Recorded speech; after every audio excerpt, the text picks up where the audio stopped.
Hello, it is me Unais Maliyekkal. അപ്പോൾ ഇന്നലെ ഇവിടെയായിരുന്നു നമ്മളെ സ്റ്റേയും കാര്യങ്ങളൊക്കെ ഉണ്ടായിരുന്നത്. അപ്പോൾ ഇന്ന് നമ്മൾ രാവിലെ തന്നെ ബ്രേക്ക്ഫാസ്റ്റ് കഴിക്കാനുള്ള പ്ലാനാണ്. അപ്പോൾ ബ്രേക്ക്ഫാസ്റ്റിൽ എന്തൊക്കെയുള്ളതെന്ന് ജസ്റ്റ് ഒന്ന് ഞാൻ കാണിക്കാം. അത് കഴിഞ്ഞിട്ട് ബ്രേക്ക്ഫാസ്റ്റ് എടുത്തതിന് ശേഷം നേരെ മീറ്റിംഗ് ഹാളിലോട്ട് കയറുക എന്നുള്ളതാണ്. മീറ്റിംഗ് ഹാളിലോട്ട് കയറി കഴിഞ്ഞാൽ പിന്നെ ലഞ്ച് ബ്രേക്കേ ഉണ്ടാവുള്ളൂ. അതിൻ്റെ ചെറിയൊരു ടീ ബ്രേക്ക് ഉണ്ടാവും. ഓൾമോസ്റ്റ് ലഞ്ചിൻ്റെ ബ്രേക്ക് ആയിട്ടുണ്ട്. അപ്പോൾ ഇനി നമ്മൾ ഇവിടെ ഉള്ളത് ജസ്റ്റ് ഞാൻ ഇവിടെ നിന്നൊരു വ്യൂ കാണിക്കുക എന്നുള്ളതായിരുന്നു. അത്യാവശ്യം പോർഷ് ഏരിയ തന്നെയാണ് ബാംഗ്ലൂരിൻ്റെ ഈ നിൽക്കുന്ന സ്ഥലം. അപ്പോൾ നമുക്ക് ഇവിടെ നിന്ന് എല്ലാ കാര്യങ്ങളും ജസ്റ്റ് ഒന്ന് കാണാം. ഹോളിഡേ ഇന്നിൻ്റെ ഹോട്ടലാണ് കാണുന്നത്. ഇവിടെ തൊട്ടപ്പുറത്ത് റേസ് കോഴ്സ് ഏരിയയാണ്. ഈ കുതിരപ്പന്തയും കാര്യങ്ങളൊക്കെ നടക്കുന്നൊരു സ്ഥലം കൂടിയാണ്. ഞാൻ ജസ്റ്റ് ഒന്ന് സൂം ചെയ്തും കാണിക്കാം വല്ലതും കാണുന്നുണ്ടോ എന്നുള്ളത്. ബട്ട് ഒന്നുമില്ല, എത്ര സൂം ചെയ്തിട്ടൊന്നും കാണുന്നൊന്നുമില്ല. എന്തായാലും ഇവിടുത്തെ ടൈം ഓവറായി കഴിഞ്ഞാൽ ലഞ്ചിൻ്റെ ടൈം വേസ്റ്റ് ആവും. ലഞ്ച് ഇമ്പോർട്ടൻ്റ് ഫാക്ടർ ആയതുകൊണ്ട് നേരെ നമ്മൾ എന്ത് ചെയ്യുന്നു, റെസ്റ്റോറൻറ്റിലോട്ട് പോകണം. അപ്പോൾ റെസ്റ്റോറൻറ്റിലെ ഫുഡിൻ്റെ ഒരു ഏരിയ ജസ്റ്റ് ഒന്ന് ഞാൻ കാണിക്കാം. ഇന്നിങ്ങനെ ഫുഡ് നിരത്തി വെച്ചിട്ടുണ്ടായിരുന്നു. അപ്പോൾ നമുക്ക് ഇതൊരു വെജിറ്റേറിയൻ സെക്ഷനായിരുന്നു. ഇനി നേരെ നോൺ വെജിൻ്റെ അടുത്ത് പോയിട്ട് ഒരു ബിരിയാണിയും കാര്യങ്ങളൊക്കെയാണ് അവിടെ ഉള്ളത്. ഡെസേർട്ടിലായിരുന്നു ഐസ്ക്രീമും മൈസൂർ പാക്കുമാണ് ഉണ്ടായിട്ടുണ്ടായിരുന്നത്. ഇതും കഴിച്ച് നേരെ മീറ്റിങ്ങിലോട്ട് കയറണം. എപ്പോൾ മീറ്റിംഗ് തീർന്നു അതിനനുസരിച്ചാണ് നെക്സ്റ്റ് നമ്മളുടെ പ്ലാൻ വരുന്നത്. അങ്ങനെ മീറ്റിംഗ് തീർന്നപ്പോൾ ഓൾമോസ്റ്റ് ലേറ്റ് ആയിട്ടുണ്ടായിരുന്നു. നമ്മളെ മറ്റ് ടീം അപ്പുറത്ത് വെയിറ്റ് ചെയ്യുന്നുണ്ട്. രണ്ടും തൊട്ടടുത്ത് അപ്പുറത്തുള്ള ഹോട്ടലിലായിരുന്നു നമ്മൾ മീറ്റിംഗ് ഉണ്ടായിരുന്നു. അവരോട് വെയിറ്റ് ചെയ്യുന്നുണ്ട്. നേരെ അവരെ എടുത്തിട്ട് നമ്മൾ യാത്ര കണ്ടിന്യൂ ചെയ്യുകയാണ്. നേരെ ഇനി മൈസൂരിലോട്ടാണ് പ്ലാൻ. മൈസൂർ എന്തായാലും ഗുണ്ടൽപേട്ട റോഡ് ക്ലോസ് ആയിട്ടുണ്ടാവും. അപ്പോൾ ഇനി നമുക്കുള്ള വൈകി എന്ന് വെച്ചാൽ ഇരിട്ടി, മട്ടന്നൂർ, കുത്തുപറമ്പ് വഴി തിരിച്ചു പോകുക എന്നുള്ളതാണ്. അപ്പം എന്തായാലും നേരെ അങ്ങനെ പ്ലാൻ ചെയ്തു. ഫുഡ് മൈസൂരിൽ നിന്ന് എത്തുന്നതിന് മുമ്പ് കഴിച്ചു. നേരെ പോകുന്ന വഴിയിൽ ചാർജിങ് സ്റ്റേഷൻ മൈസൂരിൽ നിന്ന് ഒരു 55 കിലോമീറ്റർ കഴിഞ്ഞ് കഴിഞ്ഞാൽ മല്ലിനാഥപുരം എന്ന് പറഞ്ഞ സ്ഥലമുണ്ട്. അവിടെ KR നഗർ സർക്കിളുണ്ട്. അവിടെ നിന്നുണ്ട് ഒരു എലൈറ്റ് ഹോട്ടലും അതിനോട് ചാരി തന്നെ സ്റ്റാറ്റിങ്ങിൻ്റെ ചാർജിങ് സ്റ്റേഷനും ഉണ്ട്.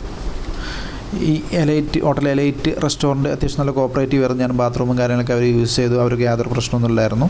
നല്ല കോപ്പറേറ്റീവ് ആയിരുന്നു. അപ്പോൾ നമ്മളൊരു ബ്രദർ എന്നുള്ള രൂപത്തിൽ തന്നെ അപ്പുറത്ത് വേറൊരു വണ്ടി സെയിം കളറിൽ തന്നെ വന്നിട്ടുണ്ടായിരുന്നു. അങ്ങനെ നമ്മൾ എന്ത് ചെയ്തു, വണ്ടി ചാർജ് ചെയ്തു. ഇനിയുള്ള പ്ലാൻ എന്ന് വെച്ചാൽ നേരെ മൈസൂർ കൊട്ട റോഡ് വഴി നേരെ ഇരിട്ടി കൂത്തുപറമ്പ് വഴി തിരിച്ച് കയറുക എന്നുള്ളതാണ്. അപ്പോൾ നമ്മൾ പോണ വഴിയിൽ കുറച്ച് ടയേർഡായപ്പോൾ ജസ്റ്റ് ഒന്ന് ഫുഡ് കഴിക്കാൻ വീണ്ടും ഒരു ചായ കുടിക്കാൻ വേണ്ടി നിർത്തിയിട്ടുണ്ടായിരുന്നു.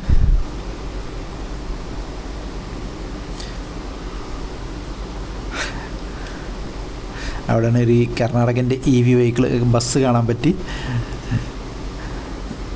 അപ്പോൾ കർണാടക അത്രയും അപ്ഡേറ്റഡ് ആണെന്നുള്ളതാണ് നമ്മൾ കമ്പയർ ചെയ്യുമ്പോൾ കേരളത്തിനെ കുറിച്ചൊക്കെ നമ്മൾ കമ്പയർ ചെയ്യുമ്പോൾ തോന്നുന്നത്. ഇനി കേരളത്തിൽ ഇറങ്ങിയിട്ടുണ്ടെന്ന് എനിക്ക് അറിയാത്തതുകൊണ്ടാണോ അറിയില്ല കേട്ടോ. ഏതായാലും നമ്മൾ ആ ചായ കുടിയും കഴിഞ്ഞ് നേരെ നമ്മൾ കാട്ടിലൂടെ യാത്ര പോവുകയാണ്. ഇതിൻ്റെ ഇടയിൽ കൂടെ ഒരുപാട് തള്ളുകളും നടക്കുന്നുണ്ട്. ഏറ്റവും കൂടുതൽ റോബറി നടക്കുന്ന ഏരിയയാണ് ഇതെന്നുള്ളതും വണ്ടിൻ്റെ മുന്നിലോട്ട് ആൾ എറിയുന്നുള്ളതും മുട്ടേറൊക്കെ ഉണ്ടാകുന്നൊരു ഏരിയ ആണെന്നൊക്കെ പറയുന്നുണ്ട്. എൻ്റെ ഫസ്റ്റ് ടൈം എക്സ്പീരിയൻസ് ആണ് ഈ റോഡിലൂടെ ഉള്ളത്. ഫൈസൽ ജിം ബാക്കിയുള്ളവരൊക്കെ സ്ഥിരമായിട്ട് ഇടയ്ക്കിടയ്ക്ക് മീറ്റിങ്ങിന് വരുന്നൊരു വഴിയും കൂടിയായിരുന്നു. ഏതായാലും നമുക്ക് എന്തെങ്കിലും കാണാൻ പറ്റുമെന്ന് നോക്കാം. ഒന്നും സംഭവിച്ചില്ല. കാരണം ആനകളുണ്ടാവും എന്നുള്ളതും കാര്യങ്ങളൊക്കെ വന്യമൃഗങ്ങളുണ്ടാവും എന്നുള്ളത് ഓൾമോസ്റ്റ് നമുക്കറിയുന്നതാണല്ലോ. പക്ഷേ ഒന്നും കാണാത്തതിൻ്റെ നിരാശയും ഉണ്ട്. അങ്ങനെ നമ്മൾ യാത്ര കണ്ടിന്യൂ ചെയ്തുകൊണ്ട് പോവുകയാണ്. ഏതായാലും ഇത് രാത്രി 2:30-3 മണി ടൈമാണ്. പക്ഷെ നല്ല നിലാവുണ്ട് കേട്ടോ. അടിപൊളി. കാടിൻ്റെ ഉള്ളിലാണ്. ഓൾമോസ്റ്റ് ഇരുട്ട് വരേണ്ടടുത്ത് നല്ല വെളിച്ചമാണുള്ളത്. അങ്ങനെ യാത്ര ഇങ്ങനെ കണ്ടിന്യൂ ചെയ്ത് പോകുന്ന ഇടയിൽ പെട്ടെന്ന് ഒരു സാധനം കണ്ട് ആനയാണെന്ന് തെറ്റിദ്ധരിച്ചു. ഇല്ല, കാട്ടുപോത്താണ്. നിങ്ങൾക്കിതിൽ കാണാൻ പറ്റുന്നുണ്ടോ എന്നറിയില്ല. ജസ്റ്റ് ലൈറ്റ് ഡിമ്മ് ചെയ്തിട്ടുണ്ടായിരുന്നു.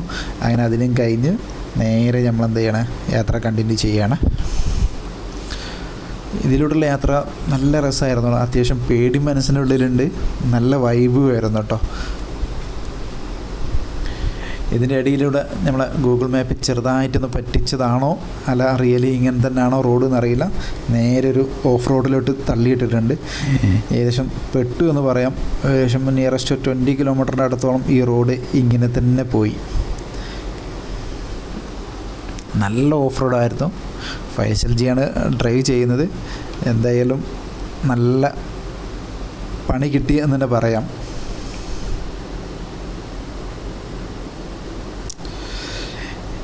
ഈ റോഡ് എങ്ങനെ തന്നെയാണോ അല്ല വേറെ റോഡ് ഉണ്ടാകുന്ന അറിയില്ല. ഗൂഗിൾ മാപ്പ് തന്ന റോഡിലൂടെ പോയി തൽക്കാലം എങ്ങനെ എസ്കേപ്പായി ഈ റോഡ് തീർന്നൊരു ആശ്വാസത്തിൽ ഒരു ചായ കുടിക്കാൻ വേണ്ടി നിർത്തി. ബാക്കിയുള്ളവരെല്ലാവരും ഉറക്കത്തിലാണ്. ഞാനും ഫൈസൽ ജി മാത്രം ഉണർന്നിരിക്കുന്നുള്ളായിരുന്നു. ഒരു ചായയും കുടിച്ച് കുറച്ച് നേരം ഇവിടെ നിന്ന് ഒന്ന് റിലാക്സ് ചെയ്തിട്ടാണ് പിന്നെ നമ്മൾ എന്ത് ചെയ്യുന്നത്,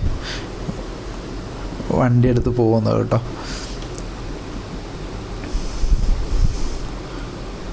പിന്നെ ഇത് കഴിഞ്ഞ് കുറച്ച് കഴിഞ്ഞപ്പോൾ ശേഷം നേരം വെളുക്കേണ്ട ടൈം ആയിട്ടുണ്ടായിരുന്നു. നമ്മൾ ഏകദേശം നമ്മളെ നാട്ടിലോട്ട് എത്തിയിട്ടുണ്ടായിരുന്നു. അങ്ങനെ നമ്മൾ നാട്ടിലോട്ട് എത്തിയിട്ടുണ്ട്. ഇനിയുള്ള പരിപാടികളും ബാക്കി എത്ര എക്സ്പെൻസ് വന്നു എല്ലാ ഡീറ്റെയിൽസും ഞാൻ എന്ത് ചെയ്തുതരാം, നെക്സ്റ്റ് ഒരു വീഡിയോയിലാക്കി വിടാം. ഈ ലാഭമാണോ നഷ്ടമാണോ എന്നുള്ള കാര്യങ്ങളൊക്കെ. ഓക്കെ.